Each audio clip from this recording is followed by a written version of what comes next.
سوگند تو مقدس و با شیرین مادر است، سوگند تو مقدس و با نام کشور است، سوگند تو با نام بزرگی ملت است، سوگند تو با نام خداوند اکبر است. ای سعادتی وطن در عبادتی وطن، کعبه وفای توست مهر و طاعتی وطن. ای سعادتی وطن در عبادتی وطن، کعبه وفای توست مهر و طاعتی وطن.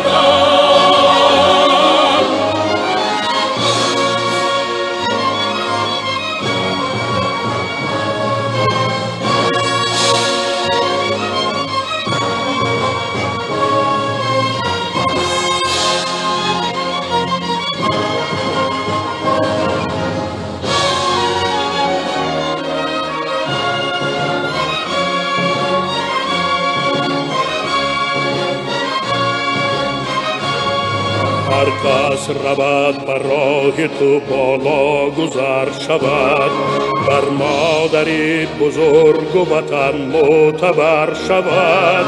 با خویش نیز نیست هر آن کس که با تو نیست، هر کس که یاری تو شود او با ظفر شود. ای سعادتی وطن در عبادتی وطن، کعبه وفای توست مهر و طاعتی وطن. ای سعادتی وطن در عبادتی وطن، کعبه وفای توست مهر و طاعتی وطن.